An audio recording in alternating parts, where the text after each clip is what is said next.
Hello વિદ્યાર્થી મિત્રો, એજ્યુકટેકનો ચેનલમાં આપનું સ્વાગત છે। આજે આપણે શીખીશું ધોરણ 5 વિષય પર્યાવરણ એટલે કે આસપાસ પાઠ 15 ઠંડુ કે ગરમ। પાઠ 15ની સમજૂતી મેળવીશું તથા તેની અંદર આવતા પ્રશ્નોના જવાબની પણ સમજ મેળવીશું। વિદ્યાર્થી મિત્રો, વિડીયોનો આ પહેલો ભાગ છે। બીજા ભાગનો વિડીયો તમે વિડીયોના ડિસ્ક્રિપ્શનમાં આપેલી લિંક પરથી મેળવી શકો છો। તો ચાલો શીખીએ પાઠ 15 ઠંડુ કે ગરમ।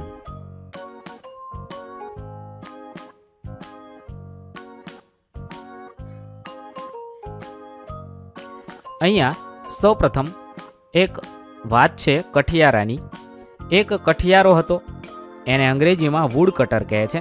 કઠિયારો એટલે લાકડા કાપવાવાળો। તે દરરોજ સવારે જંગલમાં લાકડા કાપવા જતો હતો। સાંજે તે બધા લાકડા શહેરમાં વેચી આવતો હતો। કઠિયારો છે દરરોજ સવારે જંગલમાં જાય લાકડા કાપવા અને સાંજે શહેરમાં વેચીને પાછો આવતો। એક દિવસ તે જંગલમાં ખૂબ દૂર સુધી જતો રહ્યો। ત્યારે ખૂબ જ ઠંડી હતી અને તેની આંગળીઓ થીજી ગઈ હતી।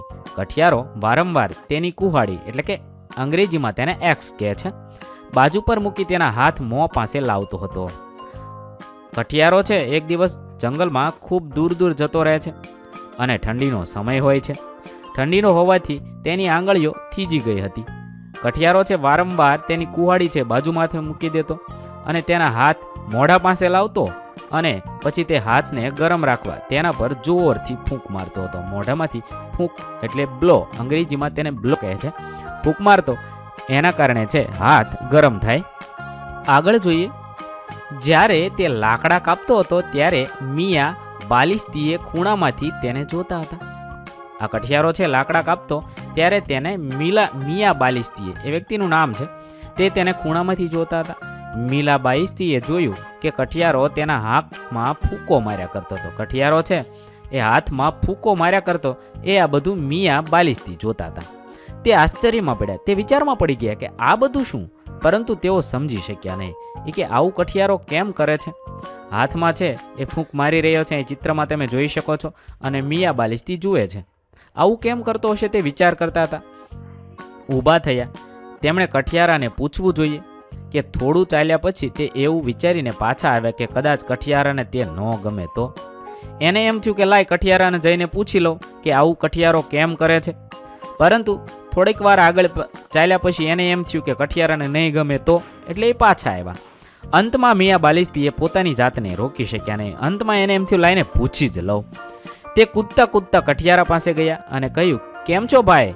જો તમને વાંધો ન હોય તો હું તમને કંઈક પૂછી શકું?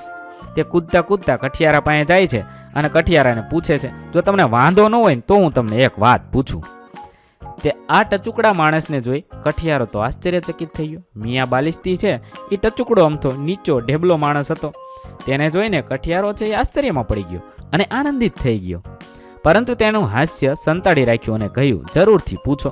તે આનંદમાં આવી ગયો, હસવા લાગ્યો, પણ એને સંતાડી રાખ્યું, હસ્યો નહીં, મનમાં હસ્યો અને તેને કીધું, જરૂરથી પૂછો, તમારે શું પૂછવું છે? એમ મારે એ પૂછવું છું કે તમારા હાથ પર ફૂંકો કેમ માર્યા કર્યો છો? મિલા બાલિસ્તીએ પૂછ્યું। મિયા બાલિસ્તી કે મારે એમ પૂછવું છે કે તમે તમારા હાથ ઉપર કે વારંવાર ફૂંકો કેમ મારો છો? હવે આગળ જોઈએ, અહીંયા ચિત્રમાં તમે ફોટા જોઈ શકો છો। ટચુકડો અમથો મિયા બાલિસ્તી છે અને કઠિયારો છે। કઠિયારાએ જવાબ આપ્યો, ખૂબ જ ઠંડી છે, મારા હાથ થીજી જાય છે, તેથી હું તેને ગરમ રાખવા ફૂંક મારું છું। પછી જ્યારે તે ફરી ઠંડા થાય ત્યારે ફરી હું એને ગરમ રાખવા માટે ફૂંક મારું છું। આવી રીતે છે કઠિયારો જવાબ આપે છે। મિયા બાલિસ્તીએ માથું હલાવ્યું, ઓહો તો એવું છે? મિયા બાલિસ્તી છે માથું હલાવીને કહે છે, ઓહો તો એવું છે એમને? અને પછી ત્યાંથી જતા રહ્યા। મિયા બાલિસ્તી ત્યાંથી જતા રહે છે, પરંતુ તે નજીકમાં જ રહ્યા અને કઠિયારા પર બારીક નજર રાખતા હતા, પરંતુ એ અહીંયાથી બહુ દૂર ન ગયા અને કઠિયારા ઉપર બારીક નજર એટલે ઝીણી નજરેથી જોતા હતા કે કઠિયારો શું કરે છે। થોડી વારમાં બપોર થઈ ગઈ। કઠિયારો બપોરના ભોજન વિશે વિચારવા લાગ્યો। બપોર થઈ, કઠિયારો દૂર જતો રહ્યો હતો એટલે બપોરના ભોજન વિશે છે વિચારે છે કે શું જમવું। તેણે 2 પથ્થર લીધા અને ચૂલો બનાવ્યો। તેણે આગ સળગાવી અને નાના વાસણમાં બટાટા બાફવા મૂક્યા। આ કઠિયારો છે એણે 2 પથ્થર લીધા અને એનો ચૂલો બનાવ્યો અને આગ સળગાવી અને નાના વાસણમાં બટાટા છે બાફવા મૂકે છે। લાકડા ભેજવાળા હતા, તેથી કઠિયારો નીચે નમ્યો અને આગને સળગાવવામાં મદદ થાય તે માટે ફૂંક મારવા લાગ્યો। તે છે લાકડા લીલા હતા, ભેજવાળા હતા થોડાક, એટલે જલ્દી સળગે નહીં, એટલે એ ફૂંક મારવા માટે થોડોક નીચો નમ્યો. બાલસ્તીએ તેને થોડે દૂરથી જોઈ રહ્યા હતા. તેણે પોતાની જાતને કહ્યું, અરે જો, તે ફરી કરવા લાગ્યો, તેના મોંથી ફૂંક મારવા લાગ્યો. શું આ તેની ફોર્મ મોઢામાંથી નીકળે છે? બાલસ્તી છે એને નવીન લાગે છે. એ કે જો, તે ફરથી ફૂંક મારવા લાગ્યો. એને એમ થયું કે એના મોઢામાંથી આગ નીકળતી હશે. બાલસ્તી એવું વિચારે છે. કઠિયારાને ખૂબ જ ભૂખ લાગી હતી. તેણે વાસણમાંથી બટાટા બહાર કાઢ્યા અને ખાવાનો પ્રયાસ કર્યો, પરંતુ બટાટા ખૂબ જ ગરમ હતા. તેણે ફરી ફૂંક મારવાનું ચાલુ રાખ્યું. ફૂ ફૂ. આ બાલસ્તી છે એને કદાચ થોડુંક ઓછું સમજાતું હશે. એટલે કઠિયારો છે, કઠિયારાને ભૂખ લાગી હતી એટલે વાસણમાંથી બટાટા કાઢે છે. બટાટા છે એ ગરમ હતા ને એટલા માટે એ ફૂંક મારી મારીને ખાવાનો પ્રયત્ન કરે છે અને ફૂંક મારે છે. ફૂ ફૂ. બાલસ્તી કહે છે, અરે રે, બાલસ્તીએ પોતાની જાતના કહે છે તે ફરી પાછો ફૂંક મારે છે. હવે શું તે બટાટા સળગાવવા જતો હશે? બાલસ્તી આવો વિચાર કરે છે કે પહેલાં તો જો એના હાથમાં હાથ ગરમ કરવા ફૂંક મારી એટલે એના મોઢામાંથી અગ્નિ નીકળતી હોઈ શકે, એટલે એને ફૂંક મારી તો અગ્નિ થઈ ગઈ. હવે પાછો બટાટાના ફૂંક મારે છે તો શું બટાટા સળગાવવા હશે એને? થોડી વાર તેના પર ફૂંકો માર્યા બાદ કઠિયારે પોતાના મોંમાં બટેટા મૂક્યા અને ખાવા લાગ્યો. થોડીક વાર ફૂંક મારી પછી કઠિયારો છે એ બટેટા ખાવા લાગ્યો. હવે મિયાને ખૂબ આશ્ચર્ય થયું. પહેલાં બાલસ્તી મિયા હતા તેને આશ્ચર્ય થયું. તેને પોતાની જાતને રોકી શક્યા ને કૂદકો મારી પાછા કઠિયારા પાસે ગયા. પાછા ફરીવાર કઠિયારા પાસે, કેમ છો ભાઈ? તેમણે કહ્યું, જો તમને વાંધો ન હોય તો ફરી તમને એક પ્રશ્ન પૂછું. એટલે બાલસ્તી એમ કહે છે, તમને વાંધો ન હોય તો હું ફરીથી એક પ્રશ્ન પૂછું તમને? કઠિયારો કહે, સહેજ પણ નહીં, તમારે શું પૂછવું? જે પૂછવું હોય તે પૂછો. કઠિયારો કહે છે, મને કાંઈ વાંધો નથી, તમે જે પૂછવું હોય પૂછો. મિયા બાલસ્તીએ કહ્યું, આજે સવારે તમે મને કહ્યું કે તમારા હાથને ગરમી આપવા ફૂંક મારવા હતા. હવે તમે આ બટાટા પર ફૂંક મારો છો જે પહેલેથી જ ખૂબ ગરમ છે, તેને શા માટે વધારે ગરમ કરવા છે? મિયા બાલસ્તી એમ કહે છે કે સવારે તો તમે એમ કહેતા હતા કે હાથ તમારા ઠંડા થઈ ગયા છે એટલે હાથ ગરમ કરવા તેમ ફૂંક મારો છો. હવે આ બટેટા તો ગરમ જ છે, તો બટેટાને શું લેવો ફરથી તેમ ફૂંક મારો છો? એને ફરથી ગરમ કરવા છે? તો પેલો કઠિયારો કહે છે, ના મારા મિત્ર, આ બટાટા ખૂબ જ ગરમ છે, તેને ઠંડા પાડવા હું ફૂંક મારું છું. એ કે ના, બટેટા બહુ ગરમ છે ને એટલે એને ઠંડા પાડવા ફૂંક મારું છું. જ્યારે તેમણે આ સાંભળ્યું ત્યારે મિયા બાલસ્તીનો ચહેરો સફેદ થઈ ગયો. તે ડરના માર્યા ધ્રુજવા લાગ્યા અને દૂર જવા લાગ્યા. મિયા બાલસ્તીને એમ થયું કે આ કઠિયારો શું કરવા માગે છે? એનો ચહેરો સફેદ થઈ ગયો. તેને બીક લાગી. એ ધ્રુજવા માંડ્યા અને દૂર જવા લાગ્યા. કઠિયારો સારો માણસ હતો. તેણે કહ્યું, શું થયું મિયા? તમે ઠંડીના લીધે ધ્રુજી રહ્યા છો? મિયા બાલસ્તીને કઠિયારો છે એ સારો માણસ હતો એટલે એમ પૂછે, શું થયું મિયા? કેમ ભાગ્યા? ઠંડીના લીધે ધ્રુજો છો? તેમ છતાં મિયા બાલસ્તીએ પાછળ જવા લાગ્યા. જ્યારે સુરક્ષિત અંતરે પહોંચી ગયા ત્યારે તેણે પોતાની જાતને કહ્યું, આ તે કેવા પ્રકારનો જીવ છે? ચોક્કસ તે ભૂત છે કે જીન? ફૂંક મારી ગરમ, ફૂંક મારી ઠંડુ, બંને એક જ શ્વાસથી? આ શક્ય નથી. હા, તે સાચું છે, અમુક વાતો જે દેખાતી નથી પરંતુ હોય છે. તો મિયા બાલસ્તીને છે એમ થયું કે આ ભૂત નથી ને, એમ કે પહેલાં એમ કહે છે ફૂંક મારે તો ગરમ થાય, હવે એમ કહે છે ફૂંક મારે તો ઠંડુ થાય, એક જ શ્વાસથી આવું કેમ થશે? આ મિયા બાલસ્તી છે એને થોડુંક ઓછું મગજ હશે એટલે આવું સમજતા હશે.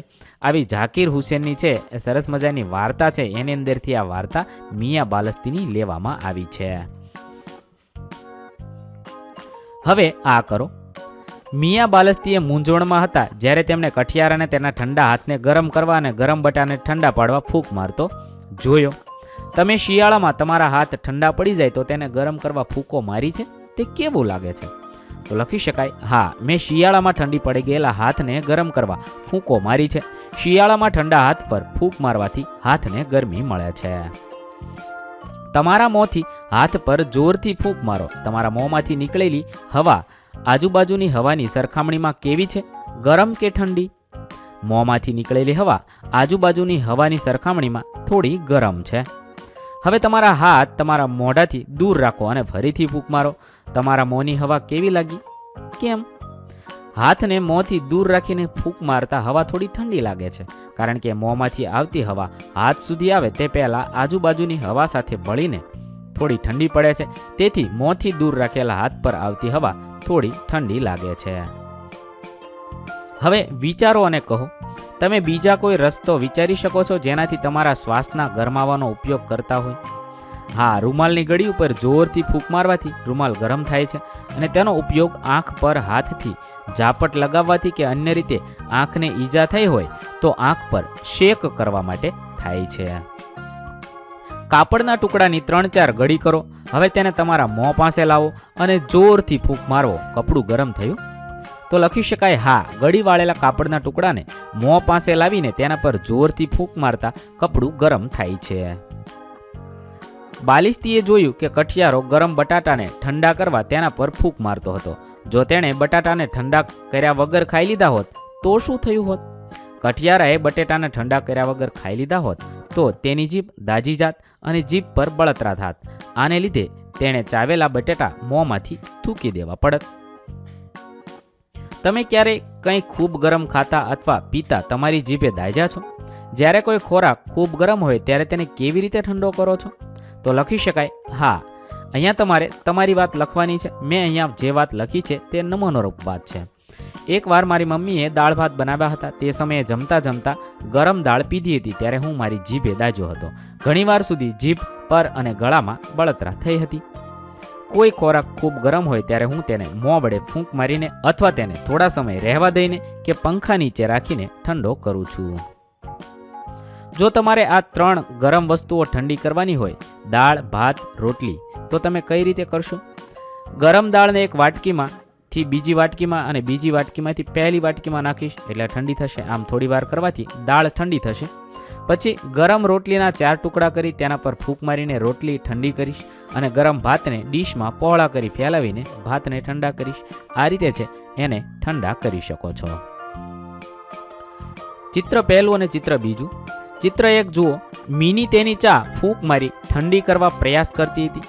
તમારા માટે શું વધુ ગરમ હશે, મિનીની ચા કે તેનામાંથી મોઢામાંથી નીકળે છે હવા? તો હકીકતમાં ચા જ ગરમ હોય, કારણ કે મોઢામાંથી નીકળતી ફૂંક વડે તે ઠંડી કરે છે. અને ચિત્ર બીજું છે.